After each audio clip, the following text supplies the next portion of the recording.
Hello everyone. Here, let me get my mic placed a little differently here. Just a little differently. Thank you for coming. My name is Hal. This is Quail Studios Guitar. Today we're going to look at your strumming. I was looking at a video that I did just the other day, reviewing it, and I need to release it. It's about how to play Jerusalem by Emerson, Lake and Palmer. And I noticed something really interesting about my strumming. And I'm going to share that with you right now. I'm just going to play a little bit of it on screen. I'm going to show you my right hand, and then we're going to talk about it. Let me pull that up.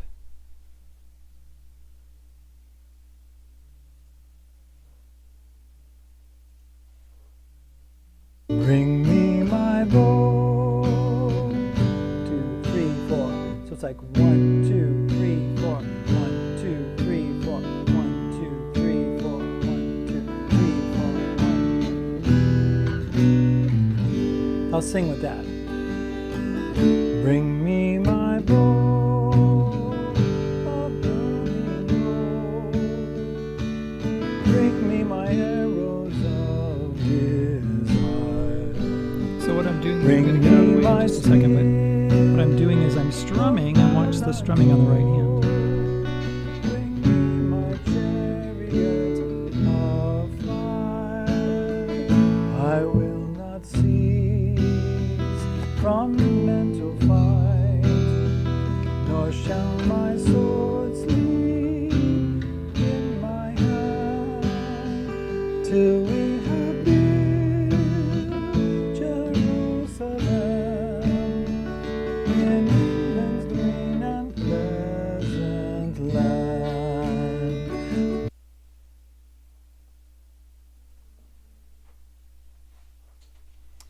So what you're watching is a video that I will release later, maybe in a couple of days. And what I'm doing here, let me just make sure that my volume is good.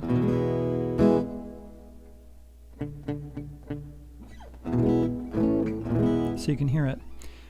So when I'm playing Bring Me My Bow, when we're strumming, right? There's something called the root of a chord. So here's a D chord, like that.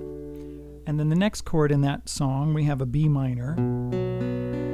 Now this applies to any chord that you're playing. It doesn't matter if it's the chords in this song or a chord in another song.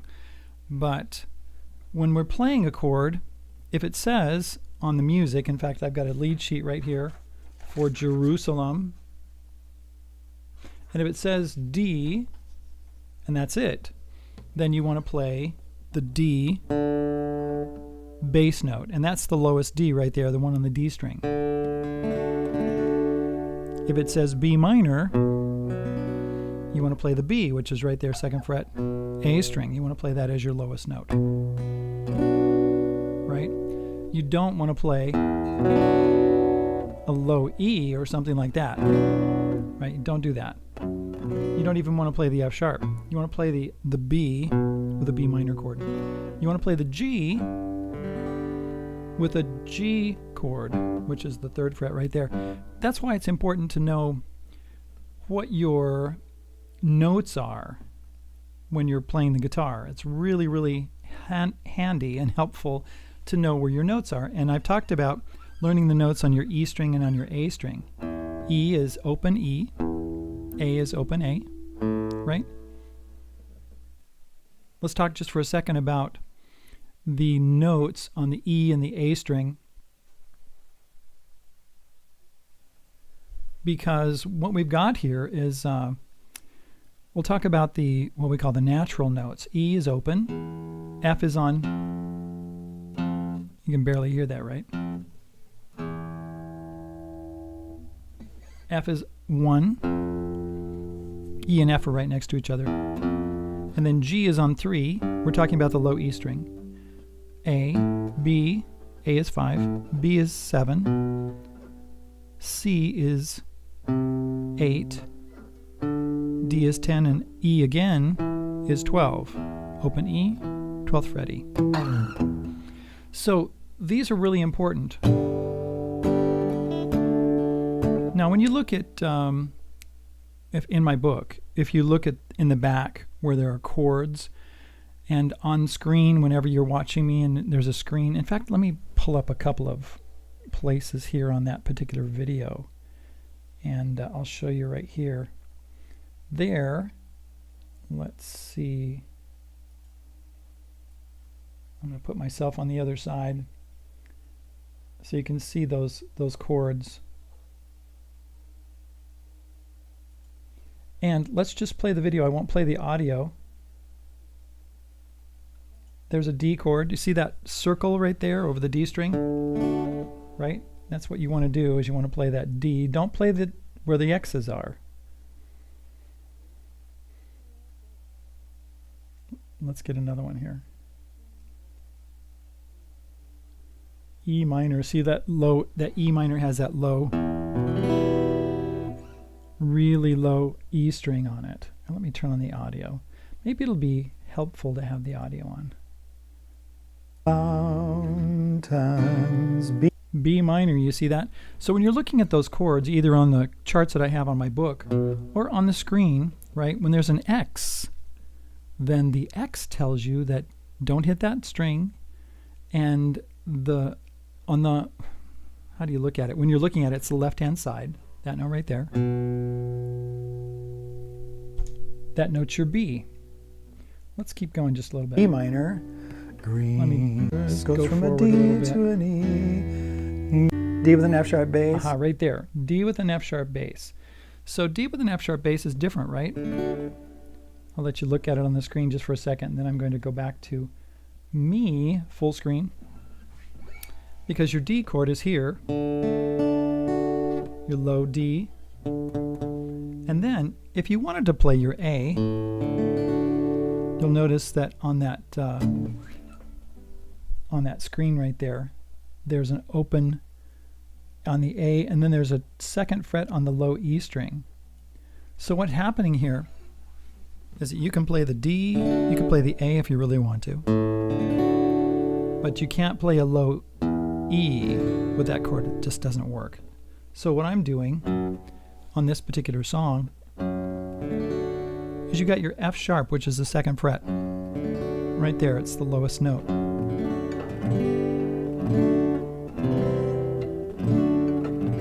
And I think on that particular place, let me see. In this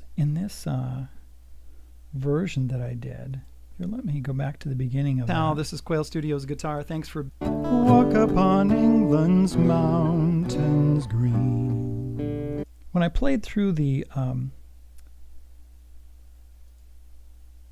cover of that song, I put on the screen those chords so you can see exactly what chord I'm playing the whole time.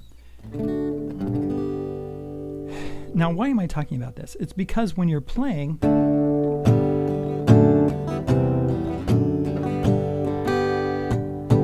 right, what you want to do is you want to be able to hit the proper notes. On a G chord, you want to hit that low note. That's the most important note in the whole chord. And then on a D with an F sharp bass, with that second fret on the E string, that's a really important note in the chord. And then with that C with an E bass, right, then you do want that E. If it just said C, then you don't want the E, you just want the C note on the A string. So when you're playing something like, let's see,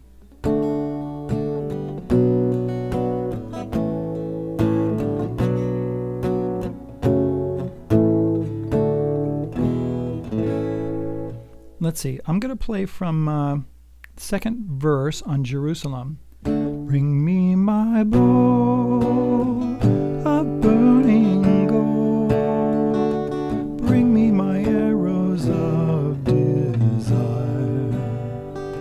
So what you want to do is you want to have that, you want to make sure when you're playing those chords, G, D, E minor, B minor, and back to G, you want to make sure that you hit those bass notes. That's really, really important. There's another part, a couple lines down. Bring me my, let's see, bring me, let's see, what's my, I don't know where my note is.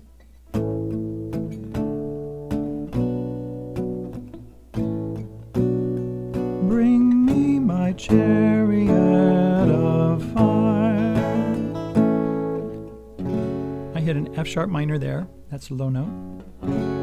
Then an A, D, E, A. Now one of the things I do when I'm playing is I don't always strum all the notes all the time. Like when I'm playing an F sharp minor, I don't go like that. I hit my low notes, right? And then my upper notes. Sometimes when I'm holding out a chord and I'm playing,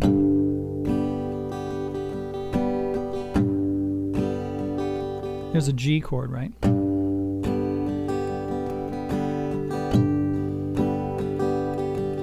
I'll hit that low note and let it ring, or low notes. Perhaps the G and the D string. I'm actually muting that fifth string with this finger. I'm not playing my B right there because that makes it really kind of muddy. So I just mute that A string and I have that really nice open sound. 1, 2, 3, 4. 1, 2, 3, 4, just like that. So when you hear that note, that bottom note holding on, and then you're strumming like 1, 2, 3, 4, that gives you a separation between your low notes and your high notes, and they sound really good that way.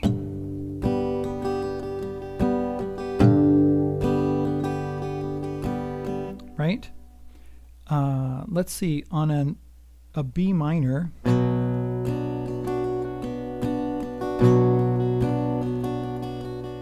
D with an F sharp bass,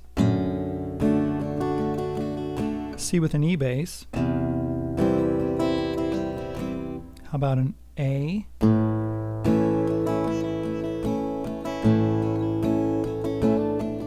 right there I just did an A sus4 to an A, but I didn't re-hit that A string. See that? Now it does take some practice to be able to,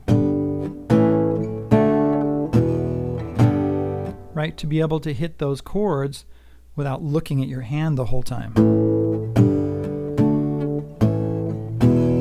Right, like that. Because sometimes you have to look at music, or you have to look out, you have to look at your left hand, so you...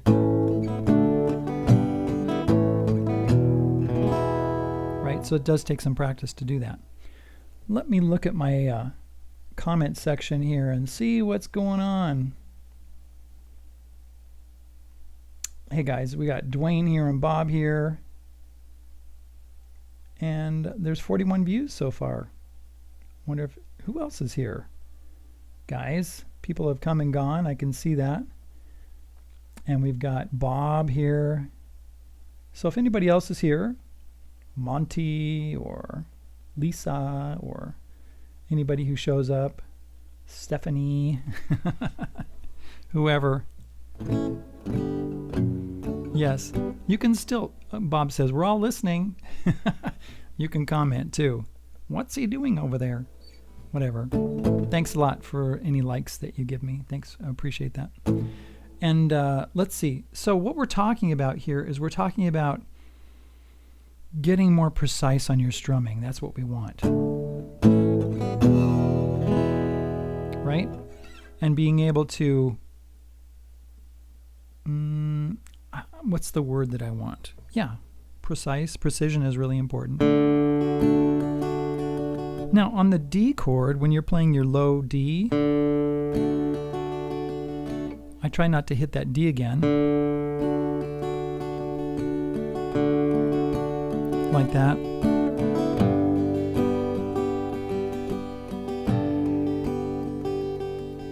in the video that I'm going to come out with, or any video that I've done where I'm strumming and you're looking at my right hand, you can slow that down on YouTube. You know that? You can hit the, what do you call it? You can hit the settings button and you can slow it down. I like 0.75 for just about the lowest. It'll slow you down. One thing I noticed on my camera is that when I was slowing down, things were getting very blurry. It's because I've been using 30 frames a second. And I think I can do 60 frames a second on the camera that I've got right now. I know my phone can do 120 frames a second, and maybe I'll use my phone for some things like that so you can see some more detail. But you can slow it down, and make sure that when you're looking at my strings, if you can't tell exactly what note that I'm hitting, you know, what string that I'm hitting, then slow it down and then look and see if that string is vibrating. For instance, the low E string or the A string or the D string, whatever the string is. Because I know sometimes on YouTube, and if you just use your phone, it's really hard to see unless you're going to blow it up or something. You know, you can, at least on an iPhone, you can make it zoom in a little bit, which is kind of cool. I love to use my computer because the screen is a lot bigger, and that's really good. Anyway, so strumming, this is an art to be able to do this. Beginners, when they're first starting out, they have a hard time with strumming, especially doing some really small strums like that. Take it really slow. Be patient with yourself. You know, like a down-up strum, like this.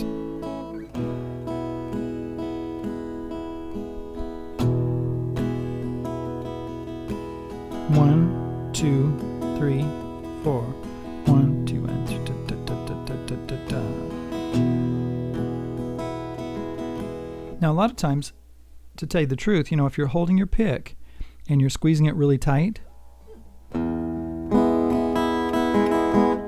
then it's really hard to get soft like that, because you have to really give it a nice light touch and let it flop a little bit. And when you go up, you'll notice that my hand's not moving back and forth like this. My wrist isn't moving a lot. But my pick is kind of flopping, and I know some of my students have told me, oh, you know, I lose my pick, and that used to happen to me too.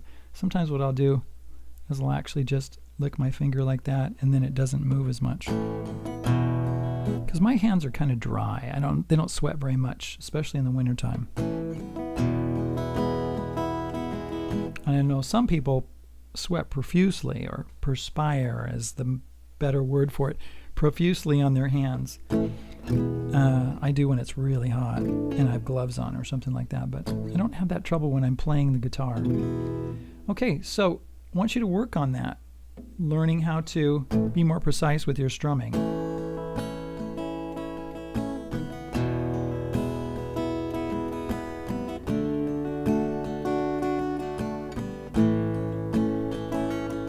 Use a D chord, G chord,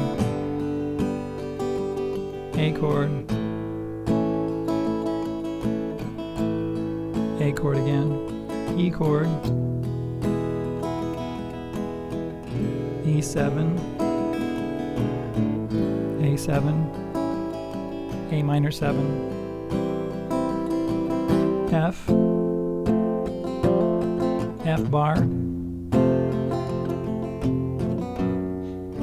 D with an F sharp bass, G, E with a G sharp bass, A minor. Let's see, here's an E with a B bass. And then let's do a, let's see which one. A minor with a C bass.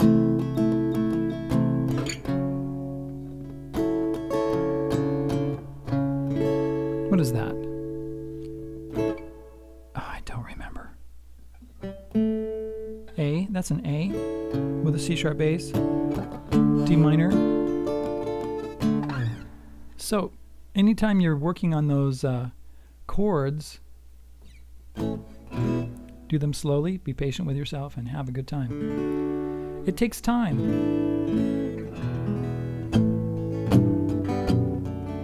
On one part we have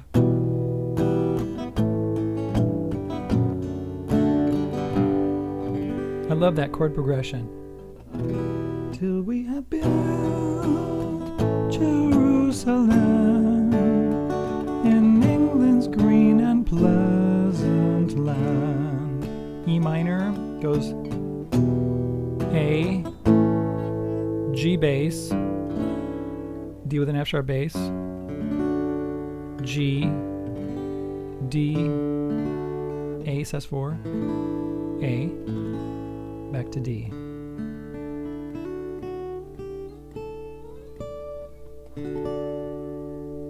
There you go. All right. Thanks for coming today. I'm going to go hang out with my friends. Anybody who wants to come along. I'd like to do a hangout at a different time. I know some people have told me and they've messaged me and said, I'd love to come and hang out with you on Thursdays in the day, but I work or I've got other things going on or something like that. Now, those people in the UK, it's like 8 o'clock at night, almost 8:30 at night.